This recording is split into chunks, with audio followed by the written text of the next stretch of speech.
Assalamualaikum warahmatullahi wabarakatuh, pemirsa Kuningan Mas Channel. Kita kembali ke podcast Kuningan Mas.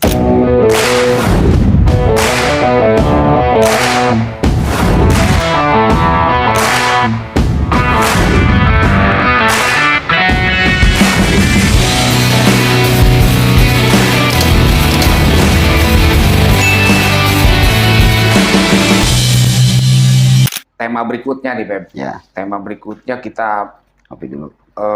iya, Beb. Jadi mumpung Bebem kesini nih nanti Ya. susah lagi, Bebem kan Oh. itu sering keluar kota ya, Beb ya. Atau sering non bebelokan, Ledokan. leledokan ya. Yang menarik itu yang kemarin sempat dibahas nih, Beb. Apa itu? Penamaan Jalan Awirarangan. Bebem kan rumah di situ tuh. Ya, Ya, jalan baru itu yang kemarin juga sempat viral demo sengketa lahan itu Ya. kan. Itu kan termasuk jalan itu kan. Iya.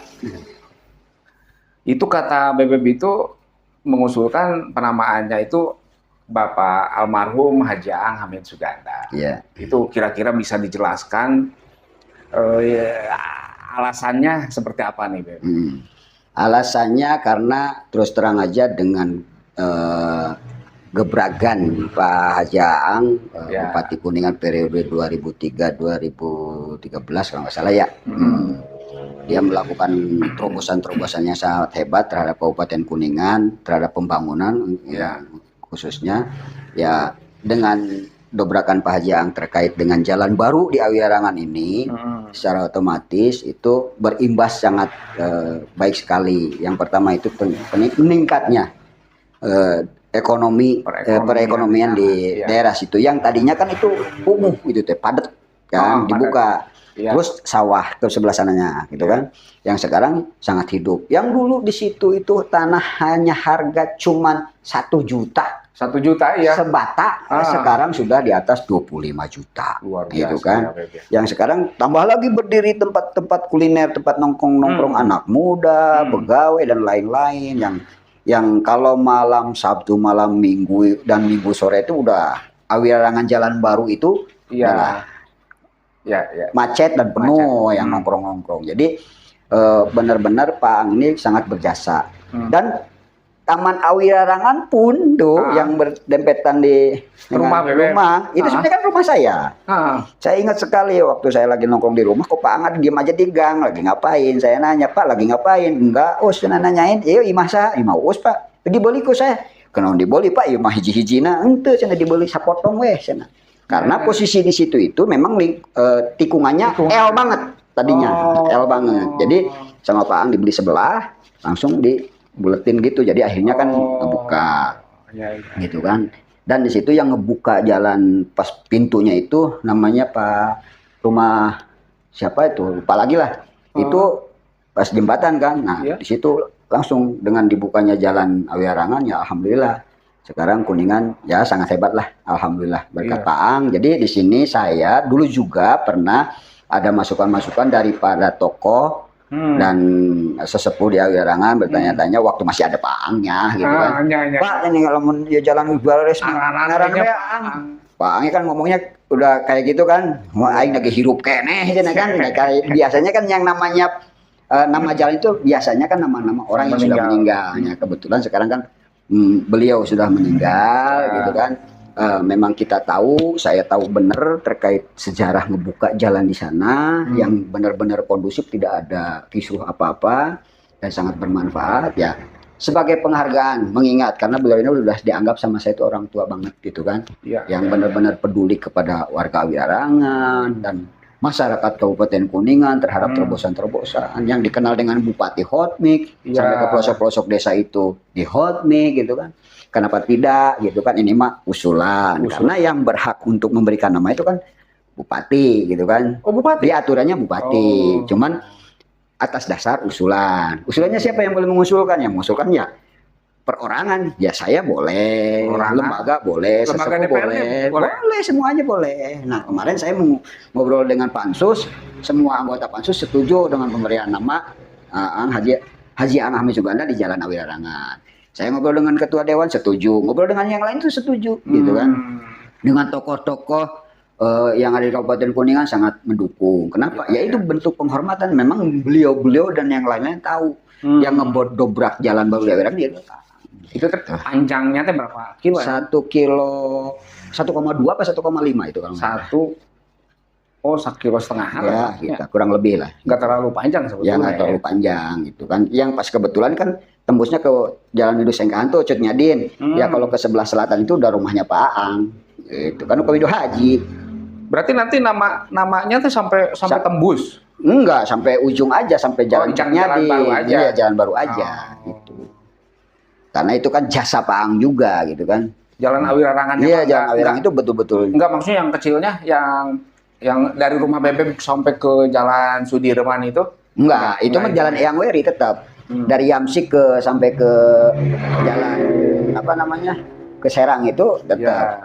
Ke arah selatan itu Jalan Eyang Weri. Cuman dari posisi jembatan, sebelum jembatan tuh sebelah barat atau tiang listrik atau bubur Menghanan lah. Iya, iya. Nah, ke timur sampai pas Jalan Cut Nyadin itu makanya harapannya itu nama Haji Aang Hamid Suganda. Gitu. Ya kalau ya biar ini ya, biar ada kontraknya nih gitu. Kalau saya mikirnya gini, yang namanya penamaan jalan biasanya itu kan pahlawan, Beb. Itu yang pertama.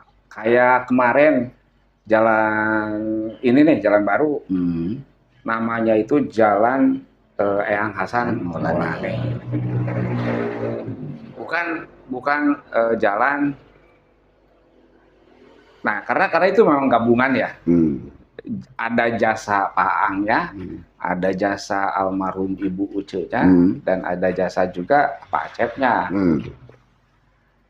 Nah, terus itu yang pertama, biasanya pahlawan nasional.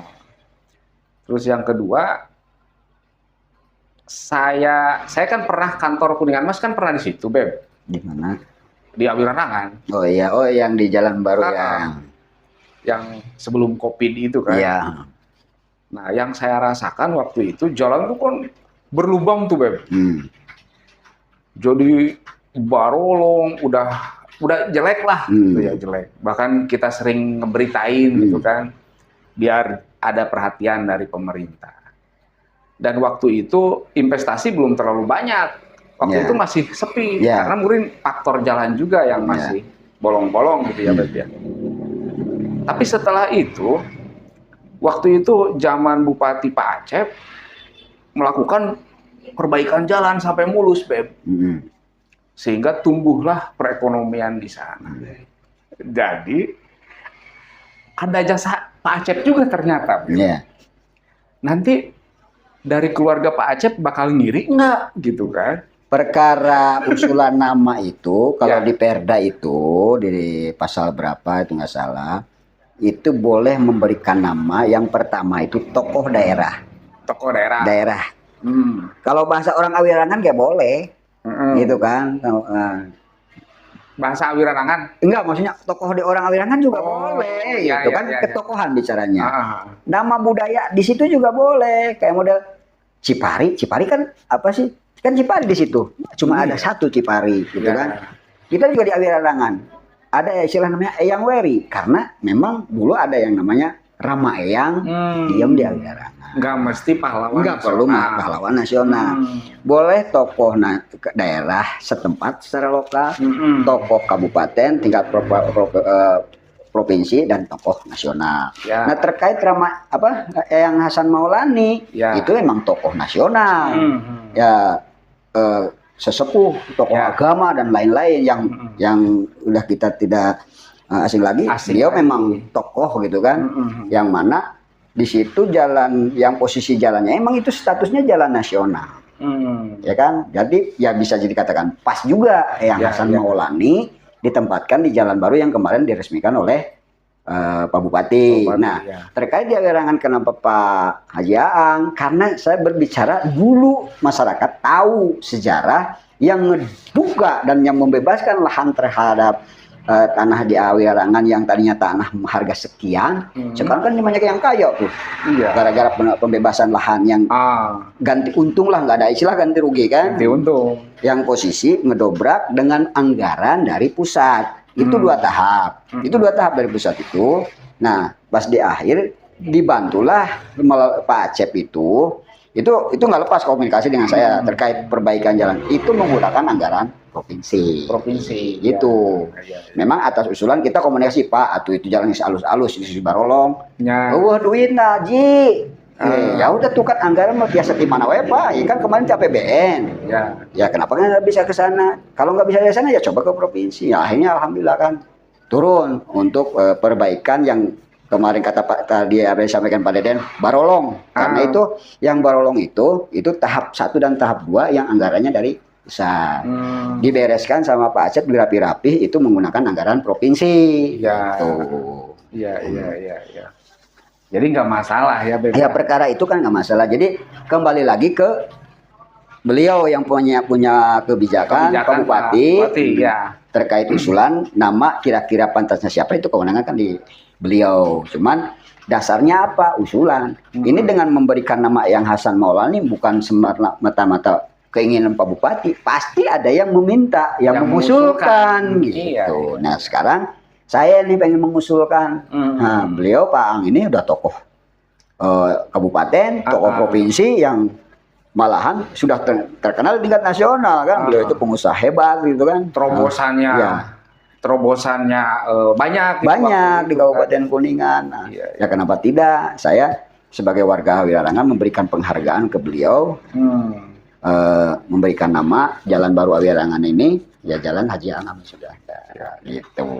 Nanti kalau ada jalan lagi baru Jalan Haji Acep Purnama kan. Ya itu mah terserah kan, kembali lagi. Termasuk ada yang kan pasti ada, itu pasti akan ada yang mengusulkan. Kenapa kemarin juga bicara candaan-candaan lah sesama anggota dewan. Beb, cenah mantan-mantan anggota bupati, mantan bupati teh kan lain aang bae cenah. Ya iya gitu. Boleh masukkan. Kira-kira desa mana atau daerah mana yang kira-kira pantas nih Pak Iyeng, Pak Arifin nantinya kan. Ya silakan ya, kebetulan ini di Awirangan yang mendobraknya Pak Ang. Kenapa tidak saya mengusulkan Pak Ang gitu. Ya, bisa lah. Kan itu lagi dibahas ya, PB. Lagi dibahas. Perdasnya. Perda terkait penamaan jalan dan penamaan fasilitas umum. Kayak model masjid-masjid juga boleh dikasih nama. Masjid, taman, gitu kan. Boleh. Taman-taman gitu. Ya kira-kira misalnya kayak model di Awirangan ada nih Taman Awirangan itu kan belum dimasukkan ke dalam perda. Setelah terbitnya perda itu akan terbit surat keputusan Bupati atau Perbub terkait dengan penamaan jalan-jalan dan fasilitas umum gitu kan. Nah, sekarang kemarin saya punya data SK Bupati yang ditandatangani oleh Pak Ang gitu kan. Salah satunya yaitu yang di sana itu masih yang Hasan Maulani, tapi kan sekarang udah robah gitu kan. Yang Hasan Maulaninya ke sini, itunya diganti apa saya nggak tahu. Berarti yang nanti jalan baru ke sana? Enggak, bukan jalan baru. Yang tadinya kan yang Hasan Maulani itu dari Pasar Ancaran ke Karangtawang tuh ke Lengkong sana. Nah dipindahkan ke jalan baru. Nah itunya ganti jalan apa kan saya nggak tahu tuh. Itu harus dikeluarkan SK Bupati yaitu sama Pak Dian. Nanti bakal ada jalan lagi. Ya pasti ada jalan lagi. Belum lagi nanti kan JLTS ya. JLTS kan. Masih nyambung nggak sih? Bakal ya enggak tuh dari sini mah ke sananya beda lagi. Nah itu pasti akan diberi nama apa? Nah pasti itu akan tokoh nasional. Kenapa? Karena itu anggaran dan statusnya jalan nasional. Iya kan? Ini aja kan namanya Jalan Muhammad Yamin ini. Iya, jangan jauh-jauh dulu Jalan Baru Soekarno. Kenapa namanya Soekarno? Karena itu pembebasannya segala sesuatunya itu anggarannya dari pusat. Ya kebetulan saya ikut hadir waktu itu bupatinya masih Pak Ang. Gitu. Yang hadir Menteri PUTR langsung hadir di sana. Untuk mau dikasih nama Jalan Soekarno. Gitu. Mantap. Jadi kembali lagi kepada status jalan biasanya. Status jalannya itu kewenangan siapa? Kalau provinsi kalau provinsi itu berarti bisa di tokoh daerah nasional atau daerah yang setara dengan provinsi. Misalkan tokoh provinsi berarti kan Jawa Barat gitu kan. Kalau saya ini nasional berarti jalan nasional, tokoh-tokoh nasional. Ya, tokoh provinsi itu kan levelannya itu kayak Pak RK gitu kan, ya, Pak Deddy Mulyadi atau Deddy Mizwar, tapi kan dia masih Aher hidup gitu kan, ya maksudnya contoh levelannya gitu. Ya jalan kabupaten bisa dipakai jalan nasional, tapi kalau jalan nasional belum tentu bisa dipakai tokoh daerah. Itu kan kembali lagi karena harus dikonsultasikan sama pemerintah daerah ke provinsi dan ke pusat. Oke lah, untuk penamaan mah gitu. Ya mudah-mudahan ini jadi masukan juga ya. Ya, jadi masukan aja. Untuk Pak Dian. Ya, minimal kita ya mengenang lah jasa beliau, Pak Aang, dan ya syukur-syukur ada beberapa jalan yang kira-kira dikasih nama mantan-mantan bupati juga kita kan bisa jadi mengenang juga lebih bagus. Penghormatan. Iya, Pak Acep juga kan jasanya juga udah hebat, gitu kan. Ya kenapa tidak mau dikasih di jalan sebelah mana ya kira-kira, atau di tempat fasilitas umumnya kan boleh. Iya. Fasilitas umum atas nama almarhum siapa ya boleh. Ya, di perdanya di situ kan, perda penamaan jalan dan fasilitas umum. Itu. Sekarang udah berapa ini, Beb? Udah mau finish nggak? Ya, kita targetan perda penamaan jalan ini di bulan Juni atau Juli udah selesai. Juni. Nanti langsung running Bupati untuk memverifikasi, mendata ulang semua jalan yang ada di Kabupaten Kuningan yang sudah dikasih nama dan yang belum dikasih nama. Yang sudah dikasih nama pun boleh dirubah. Gitu. Atas dasar usulan dari pihak masyarakat setempat atau apa. Bisa boleh. Boleh. Kan di Bandung juga banyak yang terjadi. Jalan ini jadi jalan ini, jalan ini jadi jalan ini gitu kan. Iya. Itu kan kembali lagi ke Pak Dian selaku pemangku kebijakan yang bisa merubah nama atas dasar usulan. Terus kan perda itu ngebahas juga ada satunya kan, perda tentang pendidikan Pancasila dan wawasan kebangsaan. Itu ngebahas barak militer atau gimana? Enggak, itu terkait dengan di mana saat ini kita pengen ada istilah memang saat ini terkait pendidikan Pancasila ini kurang begitu serius di dalam dunia pendidikan yang sekarang ya kita lihat sendiri kan banyak mohon maaf anak-anak itu dari segi moral tuh berkurang kan. Nah di sini dengan adanya barak militer ya kebijakan Deddy Mulyadi ya sangat saya ajukan jempol, bermanfaat, bagus. Kenapa? Dengan anak-anak yang bukan berarti dia bodoh, dia nakal, mungkin karena faktor ya lingkungan gitu kan, yang akhirnya dia menjadi kayak begitu. Yang dimana posisi orang tua sudah tidak mampu untuk mendidik anak yang kebetulan Pak Deddy memberikan kebijakan yang sangat hebat dan itu juga kan tidak melanggar HAM. Kenapa? Ya itu atas persetujuan orang tua dan anak gitu kan. Jadi akhirnya kan dengan anak-anak yang mohon maaf kurang begitu dipandang baik oleh pihak sekolah dan orang tua disimpan atau di barak militer. Tuh kemarin dari hasil baru berapa minggu aja hasilnya kan bagus-bagus. Malah banyak yang menjadi di daerah lain. Contohnya kan di Sumedang gitu kan. Saya juga kan nanya-nanya. Iya. Kita kumaha budak kita lusi darinya teh kumaha sih sebenarnya bagus teh berubah cenah. Padahal cuma 2 minggu. Berubah. Jadi dari segi itu karena yang namanya pendidikan militer itu kan berbicara terkait dengan kedisiplinan. Nah, dulu aja saya kan waktu sekolah, waktu dulu mah saya itu pramuka teh semi militer. Yang mengedepankan kedisiplinan, cinta tanah air benar-benar. Kita kalau menyanyi lagu-lagu nasional tuh, merinding itu kan sekarang mau coba pada merinding apa enggak? Jiwa cinta tanah airnya sekarang udah makanya dengan adanya kebijakan Deddy Mulyadi untuk anak-anak yang kurang inilah gitu, kurang dianggap baik dimasukkan baik. Dan saya punya keyakinan, punya pandangan, anak-anak yang di lingkungan sekolah dianggap kan menurut Pak Deddy mah jangan ini takut nanti si anak ini kesannya kan kesan anak nakal nih, ya kan? Nah, bukan berarti dalam saat ini nakal, mungkin bisa jadi ini yang menjadi anak-anak yang beruntung, yang sukses. Yang kenapa? Kenapa ya? Karena dia kedisiplinannya sudah dididik, terus keagamaannya juga ada, pendidikannya ada, benar-benar ya disiplin lah. Kalau di barak militer ada agamanya juga. Iya kan. Disuruh sholat tahajud. Sholat tahajud, sholat subuh berjamaah, ngaji, sholat duha, maghrib yang ngaji. Betul-betul dalam pengawasan pendidikan para pendamping di militernya itu sendiri, dan tidak lepas dari pendidikan guru-gurunya kan, pendidikan digojlok gitu. Ya, pasti digojlok juga kan, bicaranya semi militer. Kedisiplinan kerapian yang namanya militer kayak gimana sih? Nggak ada istilah militer PDN gitu, nggak? Hampir sama. Ya? Tapi nggak ada istilah peloncoan di pukul-pukul, enggak. Enggak. Nah, buktinya kan kemarin Pak Deddy Mulyadi membuktikan dengan Hari Kebangkitan Nasional, para siswa yang menjadi pengibar benderanya kan anak-anak hasilnya dari barak militer. Buktinya kan benar. Hebat, berprestasi. Jadi kan penasaran, pengen tahu hasil di Kuningan ya? Iya kan, di Kuningan belum sampai SMA mah, baru SMP aja kan, yang di sana kan SMP. Yang sana gitu baru kan. 40-an orang ya? Iya, itu kan kita belum bisa menilai gimana. Baru berapa dan hari, yakin kan? yang posisi di sana itu ya akan menjadi hasil yang baik lah. Dan saya yakin anak-anak yang disimpan di barak itu akan berubah lebih baik, yakin gitu. Ya. Karena didikannya benar-benar pengawasannya jelas, waktunya disiplin, harus begini, betul-betul diawasi. Lain dengan sekolah yang biasa, orang tua kurang mengawasi, guru juga bukan berarti kurang bertanggung jawab dalam mengawasi, ya karena saking banyaknya kan. Nah, kalau di barak militer fokus, ya akhirnya ya hasilnya yakin akan baik. Tapi kasihan juga nanti anggarannya itu. Dan kan terkait anggaran itu kan, kalau untuk yang SMP itu kan kebijakannya di daerah, ya kan. Kalau SMA berarti kebijakannya provinsi, anggarannya kan sudah ada. Ya, gitu kan. Mungkin ngambil dari anggaran pendidikan ya? Ya, pasti dari anggaran pendidikan. Terkait dengan, ya nggak tahu lah itu kan, kebetulan saya bukan komisinya. Ya. Jadi nggak tahu.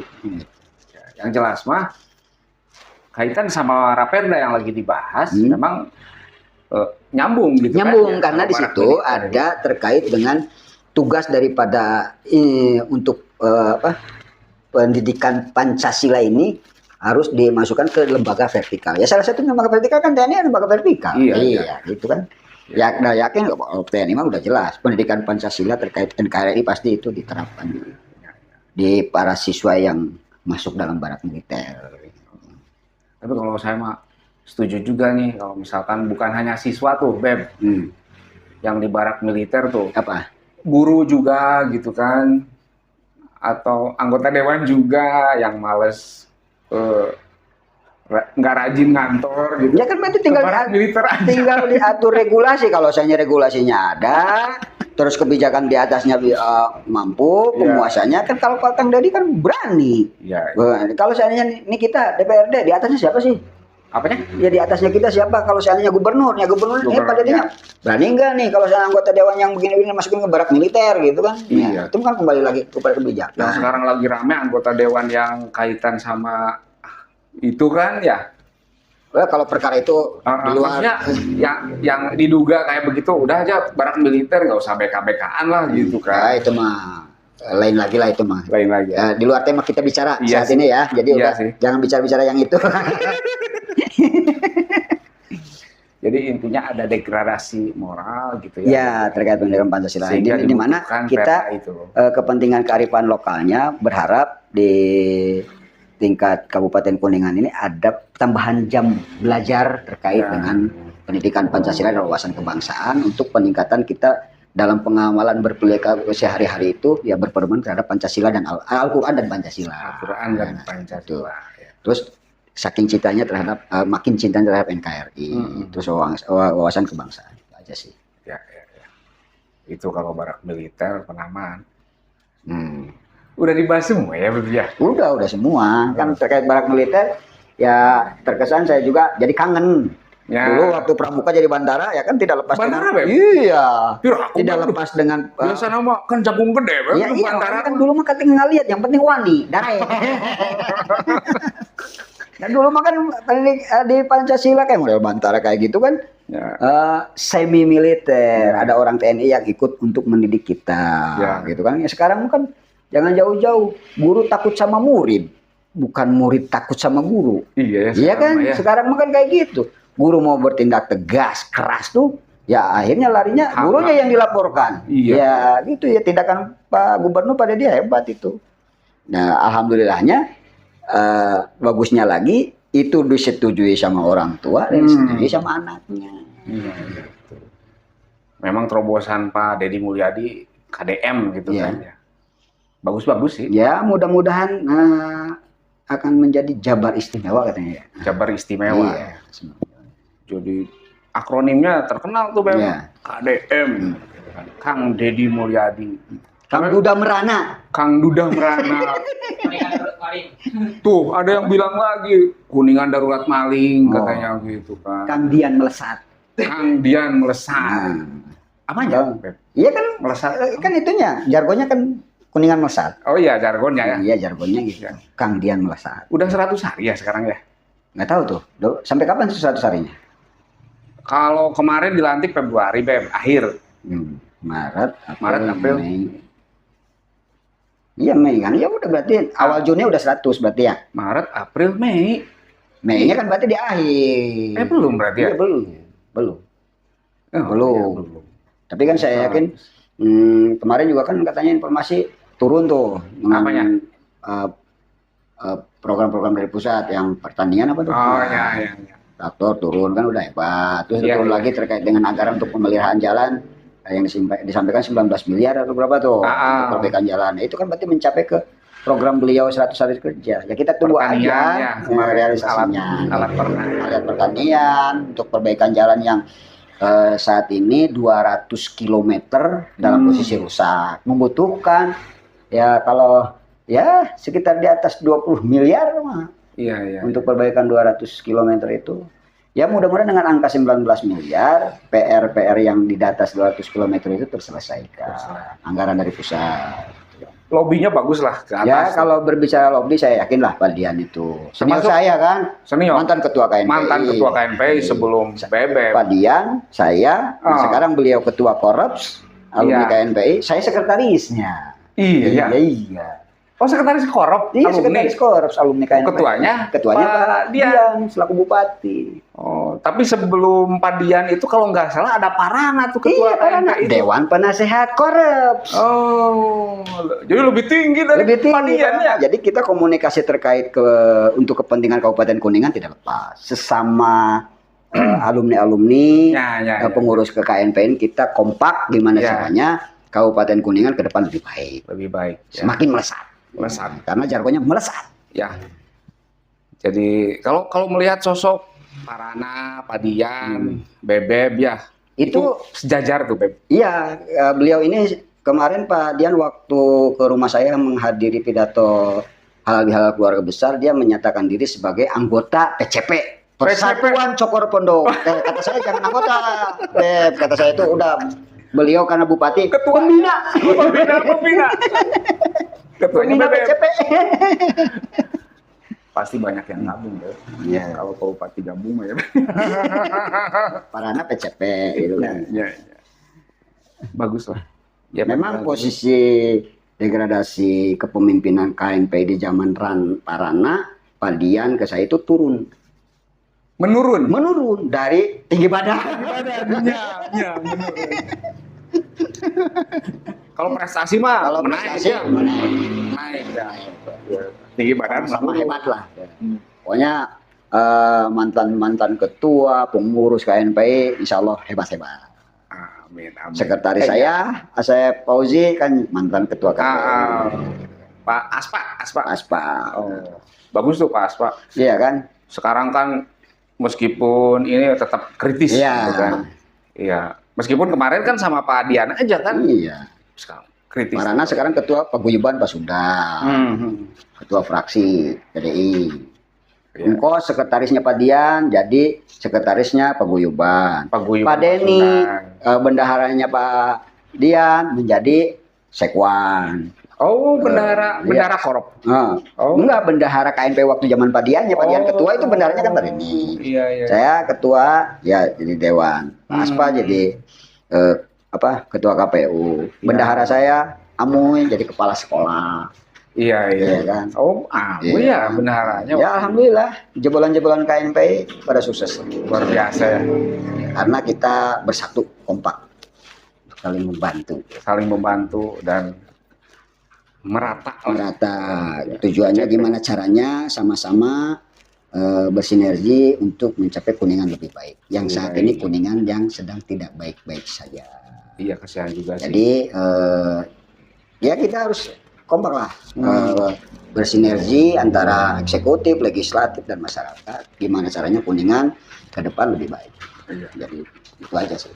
Iya. Sayangnya tuh sekarang malah ramenya mutasi sayangnya tuh. Terkait mutasi saya tidak terlalu dalam karena itu silahkan aja, itu kebijakannya di ranah beliau, Pak Dian, Bupati selaku Bupati, Bu Tuti selaku Wakil Bupati dan Pak Sekda.